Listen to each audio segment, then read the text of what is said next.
What is up, everyone? Welcome back to another video today, and in this video we are doing the 48th installment of Random Model Airports. Today we're going to be doing the Jackson Hole Airport. Thank you to Aviation Central and the Food of Iowa for suggesting this Random Model Airport. If you have any new suggestions, feel free to leave them in the comments below. So this airport layout is very similar to the one that we took a look at last year, and by that I mean last month in December, when we did Long Beach, with pretty much a linear layout and no jet bridges, except in this case the terminal bridge, or the terminal building rather, is much smaller than what was featured in Long Beach.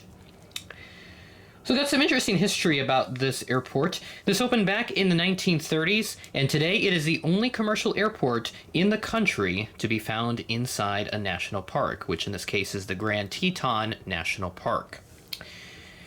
Various carriers have come through here over the years, like Western and even the original Frontier, though they were largely the only carrier that served Jackson Hole outside of various commuter operators that came in through the 70s and 80s and so on.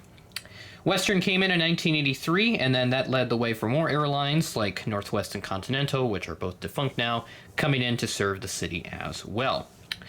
The terminal building was rebuilt in the late 2000s and 2010s, with additional renovations having come up here in the last few years to make it more modern. So because of Jackson Hole's unique location, there are some limitations to its air service. Firstly, the largest aircraft that you'll usually see here is the Boeing 757, currently operated by Delta Airlines from Atlanta. We will take a look at that aircraft in this update. Stretched variants of the A320 and 737 rarely visit here because of weight limitations, so that would be the A321 and 737-900 respectively. Private aircraft, and I'm assuming aircraft in general as well, cannot operate out of Jackson Hole between the hours of 11:30 p.m. and 7 a.m. This was something that I found on the airport's website, so I decided to note that down because I thought that was interesting. I haven't seen another airport that I've done in the Random Model Airport series that has that type of NOTAM or restriction on service. And then any aircraft that are rated Stage 2 and louder cannot operate into Jackson Hole. They are prohibited from this airport due to noise restrictions that are in place, likely because of the national park status that the airport is currently located in. So overall, for the quirks that it has, this is a very unique airport, but for the air services, there isn't anything too revolutionary about it. It's kind of your run-of-the-mill Rocky Mountains airport, but it is very nice, very unique, and I decided to take a look at it just because of the unique operating quirks that it has. Now, there is one new service that I do want to talk about, and that is Charlotte. It's going to be resuming on June 5th, and it will be a seasonal service. I'll go ahead and pop up a photo of the pass rider details that shows the frequency of the service and what aircraft it will be on, just so that you have that for reference. Without further ado, let's get into the update. We'll start off pretty small here with some Shapeways aircraft, so we'll start off all the way over here with this Bombardier Challenger 350 that came in from Scottsdale, Arizona. This is a NetJets aircraft operating as Flight 779, arriving in at 6:22 p.m. ahead of a scheduled 7:30 p.m. arrival. Next to that, we have a Baker Aviation Cessna 750 Citation X. This aircraft arrived in from Tucson, Arizona as Flight 818 at 1:02 p.m., a bit behind a 12:54 p.m. scheduled arrival, so just a 8-minute delay for this aircraft. And our last GA aircraft that we'll take a look at here is this Alpine Air Beech 1900. This aircraft arrived in from Salt Lake City as Flight 1840 at 8:02 a.m. ahead of a scheduled 8:18 a.m. arrival. One of the first arrivals of the day for Jackson Hole. Now let's go ahead and begin with our terminal operations. We got a couple of aircraft to take a look at and some taxiing ones as well. We'll start off right over here at gate number 1 with this beautiful American Airbus A319 with the sharklets. This aircraft arrived in from Chicago O'Hare as Flight 1915 at 11:55 a.m. on Sunday, ahead of a scheduled 12:11 p.m. arrival on Sunday. Most of the flights in this airport update are from Thursday, December 28th. I pulled a couple of flights from New Year's Eve, Sunday, December 31st, so I am recording this in the past year now, as the year obviously ends on this particular day that I'm recording this video. So wanted to get ahead and get this done. Next to that, at Gate 2, we have this American Airbus A319 with the CFM engines, substituting it for an IAE variant, which has not yet been released.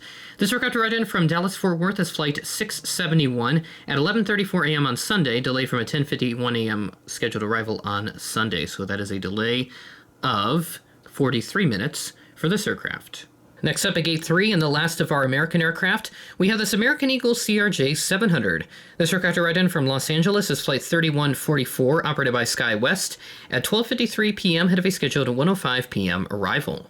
Next up at Gate number 5, we have this United Boeing 737-700 in the Evo Blue livery with splits. This aircraft arrived in from Chicago O'Hare as Flight 1169 at 11:08 a.m., head of a scheduled 11:27 a.m. arrival. Alaska, coming in hot here at Jackson Hole at Gate number 6 with this Boeing 737-800, a model that I have not used in a little while in an airport update, coming in from San Francisco as Flight 713 at 12:46 p.m., head of a scheduled 1:10 p.m. arrival.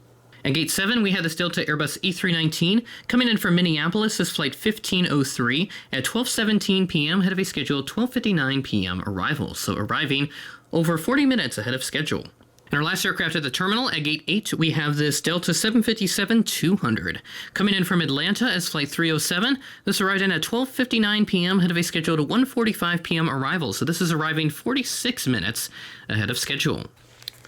Now let's move on to our last two aircraft. Both of them are Embraer 175s, and of course we'll start with this beautiful Delta Connection aircraft that's going to be intended in this case for Gate number 7, so I just have a taxiing here.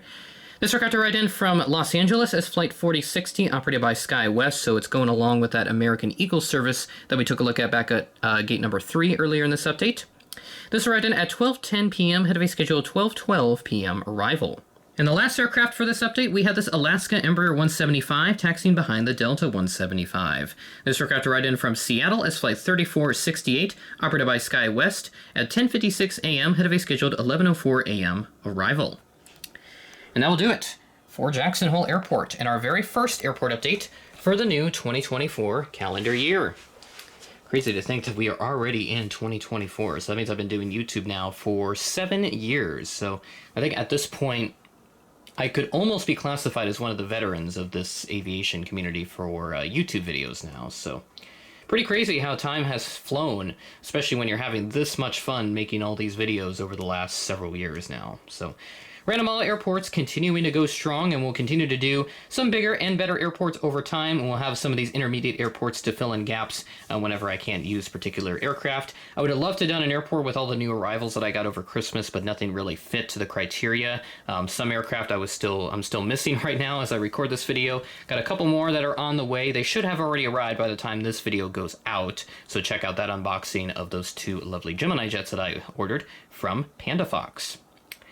So, with that being said, that is the end of the video. Thanks for watching, and I will catch you in the next video.